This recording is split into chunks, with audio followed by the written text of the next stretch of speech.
Rigathi Gachagwa in jeopardy as President William Ruto is set to storm the mountain region. Welcome back to our channel. Press the subscribe button for more news bulletins. President William Ruto is set to tour the mountain region in 2 weeks' time with the preparation of a development tour of the mountain region since the impeachment of former Deputy President Rigathi Gachagwa in October last year, which has since then split the vote region, also known as the mountain region of numbers. President William Ruto has been engaged in a sequence of tours since March 7 when he entered into a memorandum of understanding with Orange Democratic Movement party leader Raila Odinga. UDA was a regional run-up in 2022 August election, with voter defying former President Uhuru Kenyatta's choice as Raila Odinga to be his successor.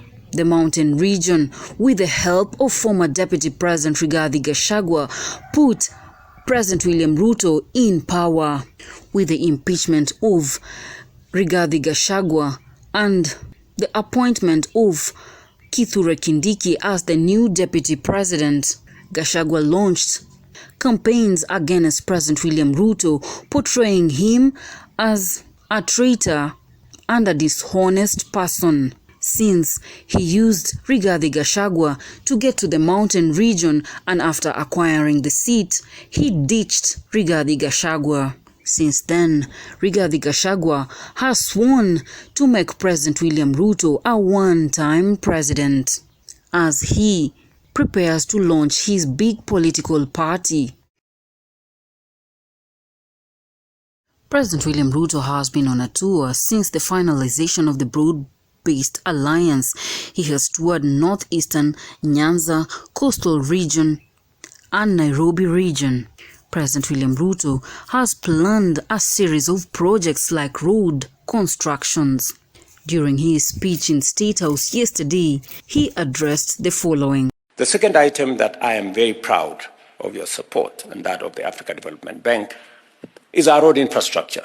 You have said it yourself that the dualling of Thika superhighway, and just for your information, now that road is all the way to Maroa in Nyeri.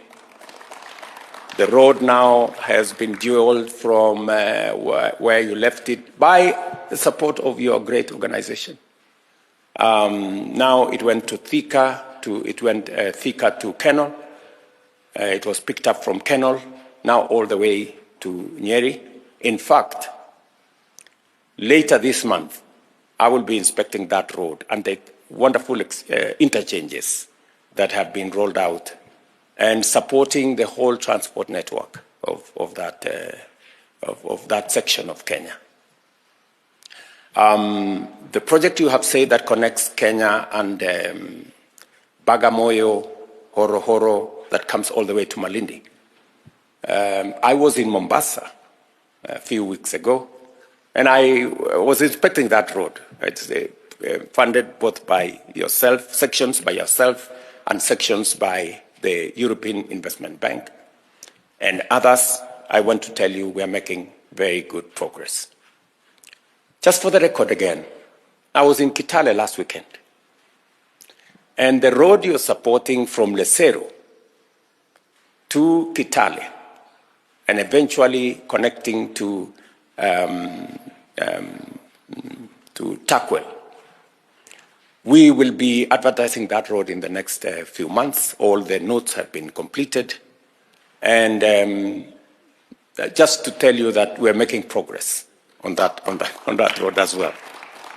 And on all the other pieces of infrastructure that are going on in Kenya on the road sector. 7 years ago, President William Ruto made almost a similar speech while he was the then Deputy President during President Uhuru Kenyatta's reign. As we talk today, I know I have heard many people discuss about, okay, you made promises, you haven't kept some of them. As we talk today, in 6 months' time, the stadium in Wote will be complete. In 3 months' time, the stadium in Chuka will be complete. In 3 months' time, the stadium in Moyale will be complete. In 6 months' time, the stadium in Kamarin in West Pokot, which is historic, will be complete. In a couple of months, the stadium in Eldoret will be complete. In Nyeri, the president gave the title. There was a challenge of title. Now we have a title, and now the program has been rolled out.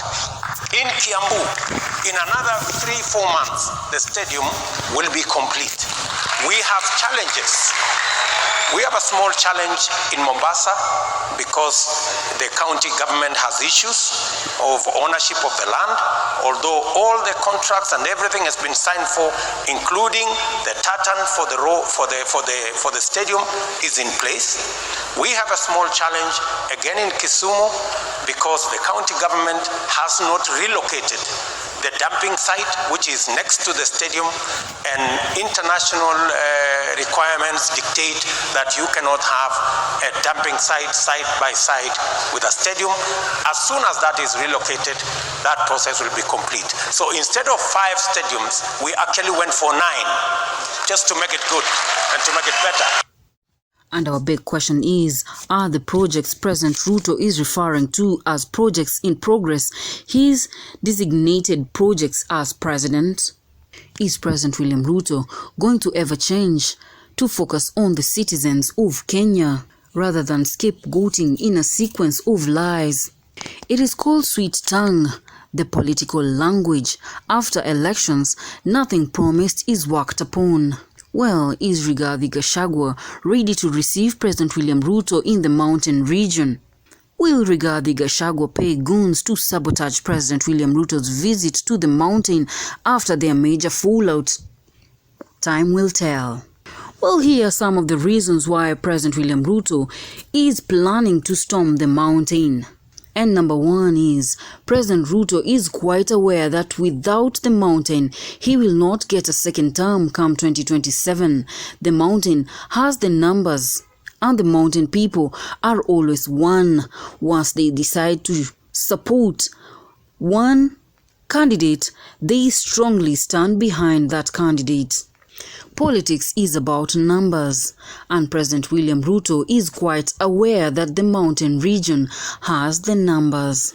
With the major fallout with the former Deputy President Rigathi Gachagwa, President Ruto lost control and popularity in the mountain as the Murima people saw President Ruto as a traitor. They put him in power and he pierced them on the back with a spear. Who would re-elect such a leader after getting Rigathi Gachagwa to get him in power and ditched him?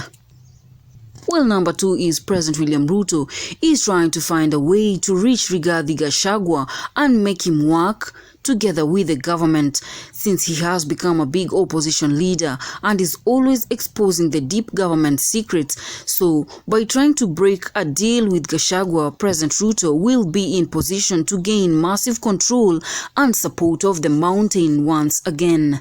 With Gachagwa on his side, the people of the Mount Kenya will decide to show support to President William Ruto, since Gachagwa has a very big support system from the people of the mountain. And number 3, President William Ruto is trying to prove a point to Rigathi Gachagwa: with or without your support, I can still get my way, and there is nothing Rigathi can do about it. Since President William Ruto has the support from former President Uhuru Kenyatta, the Mungiki leader Maina Njenga, he also has support of his Deputy President Kithure Kindiki, despite him being as famous as Rigathi Gachagwa. President Ruto wants to prove Gachagua wrong, since one time Rigathi Gachagua threatened President William Ruto, telling him not to set foot in the mountain region. Could he be trying to see if people in the mountain will welcome him? Since the anger has been cooled and it has been days since Gachagua was impeached under new Vice President Kithure Kindiki in power. Could President William Ruto realize that he had made a mistake by impeaching Rigathi Gachagua? Could he be trying to mend for his mistakes? Those are just but my views. What do you think? Why is President William Ruto raiding the mountains? Leave your views on our comment section. Subscribe for more news bulletins. JD Ishmaels.